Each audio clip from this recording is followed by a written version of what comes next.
G'day all. Well, I thought we would do a little follow-up on the Shindaiwa 501SX. In an earlier video, I said that I was a bit disappointed that it came with just a standard mesh style air filter. Now when I say that was because here in Australia we have, primarily what I cut with this is iron bark, which is really hard and fine. Although it's a really good air filter, like it is so fine. I don't even know how you'd call that mesh because it's so fine. So it's really good. So some of you guys in other countries that, I don't know, cut different timbers, maybe some pines and things like that. Perfect. Okay. So finally, the air filters arrived. Part number A226-001090. I'll put that in the comment section for you guys that want to order one. So I can tell you right now, straight off the bat, I actually really like this filter, and I'll tell you why. I'm not sure if you can actually see it, or you probably won't be able to see it on camera. The flock is not a real thick, heavy flock like you get in some flock filters where it's really, really heavy, and it really does restrict the flow. This doesn't look like it's going to be like that. So it's a very fine flock, and I think it's going to work well. So I'm going to stick it in. I'm going to run it, and we're going to see how it goes. Once it's sort of running. I've got a sneaky suspicion that it's probably going to need a little bit of a tune. Oh, by the way, if you're seeing what I'm doing, you'll notice that there's an O-ring all the way around the carburetor inlet here, which seals against the inside.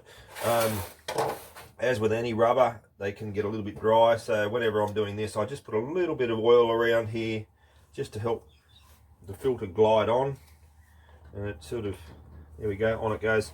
Feels nice. Yeah, so we'll give him a run. It may need a little bit of a tune, and if you guys have followed that video on how to modify your carburetor screws so you can tune it, you'll probably have done that already, and you'll know that you can just tune it up a little bit.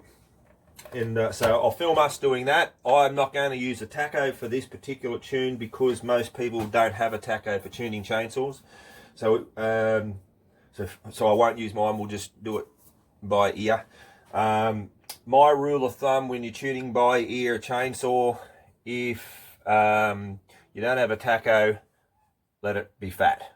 What I mean by that is plenty of fuel. So when you hear it, when you're full throttle and you've got it leaned out and you know where it's singing and it's really, really clean, and you back it off till it starts to sort of four-stroke just a little bit more, makes it a little bit fatter, so it means a little bit more fuel going through it.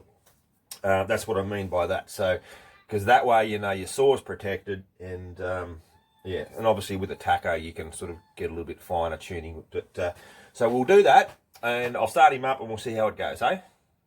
All right, let your saw warm up, guys. Don't try and force those things to rev out cold, okay?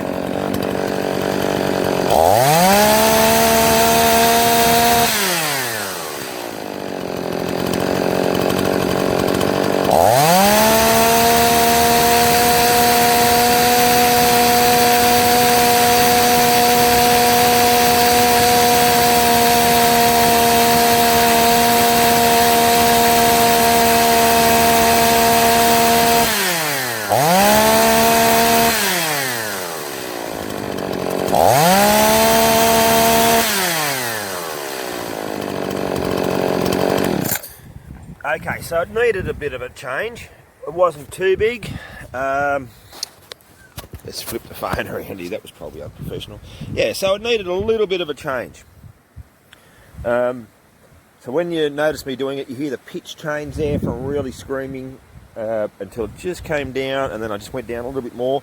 So that's ensuring that it's actually got adequate fuel going through it. So we're going to now stick it into some firewood, and we're going to see how this filter goes, hey? Alrighty. Hey guys. Well, we're back from cutting about 2 tonne of iron bark, which is, any of you guys that aren't in Australia, it's pretty bloody hard. It's up there with the hardest you can get, like mugger, all that sort of stuff.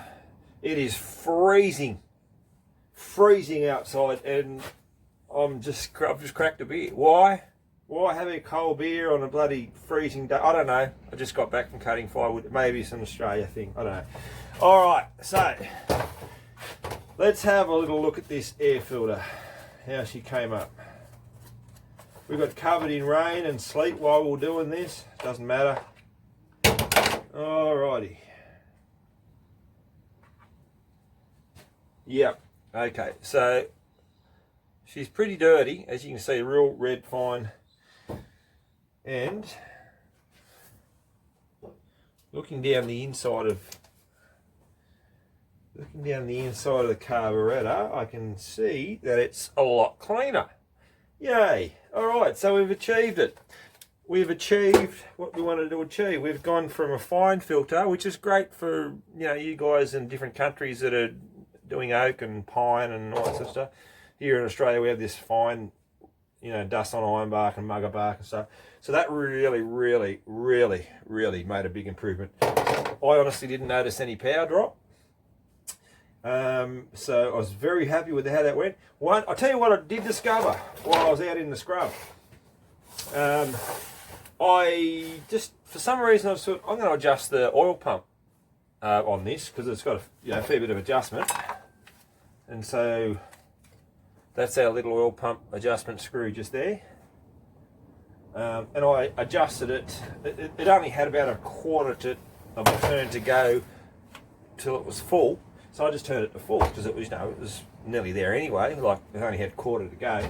And I got about halfway through, maybe 3/4 of a way through the tank, and I touched a rock, and all the edge went off the saw, so I had to change out chains. And I thought I'll just check that oil tank and I'll top up with fuel. And anyway, I had, I still had a bit of fuel left, but the oil tank was all but dry. So I put it back, I backed it off a little bit. So there's a little thing for you. The oil pump on this, if you adjust it to full, it'll use more oil. It'll use the oil tank dry before your fuel runs out. So just be aware of that. If you need that much oil because you're pulling a big bar and into hot, you're working it hard or whatever, maybe it's something to keep an eye on. But I like to be able to go 1 for 1. Top up your fuel, top up your oil. So obviously this oil pump has a bigger range than that, so that's fine. So I've got it set now to, after a little bit of fiddling and a few tanks of juice, I've got it set now to about every tank of juice it uses a tank of oil, which is about maybe 7/8 from full. Yeah, so that's so that's that. So she went admirably once again, and we had the big. Actually, I'll grab it. Stand there. We took this out as well today. Big Dolmar 7900 or Makita. I call them Dolmar because it's Dolmar. That's who it is. It's Dolmar. Makita can buy a company if they want, put their brand on it, but it's Dolmar. 7900, and I stuck a 20-inch Tamura bar on it, one of these light and tough ones. Amazing. But what an animal these 79cc Dolmars or Makitas are with a 20-inch bar. It's just like a WRX, just power, or even actually more so probably just like a big V8, real grunty. And although it was easy to handle with the shorter bar, I usually run over 24 on this, so although it was shorter and it was easier to handle with the 20-inch bar, just the grunt. You don't need that much grunt with a 20-inch bar. Anyway, we did it and I loved it. But at one stage I jumped on this and had a quick little turn. And you know what, this is, all jokes aside, we're only cutting ironbark that round, maybe some stuff about that round. I couldn't wait to get back on the Shindaiwa.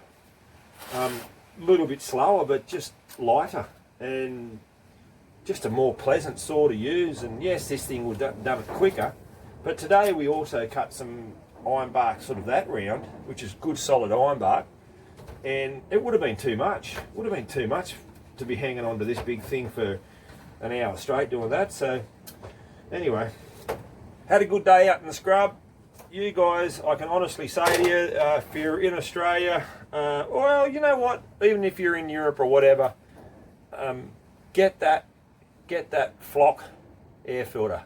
I did not notice any difference in power, and I can absolutely guarantee you from what I can see, there's a massive difference in filtration in what's actually getting through into the cylinder, and I think it's definitely worthwhile. I really do think so, and I'm so glad I got it. So this thing just keeps getting better and better, this little Shindy. And what are we up to? About tank number 8 or 9 now, and it's really starting to just loosen right up, so it's great. Anyway guys, thanks for watching. Subscribe.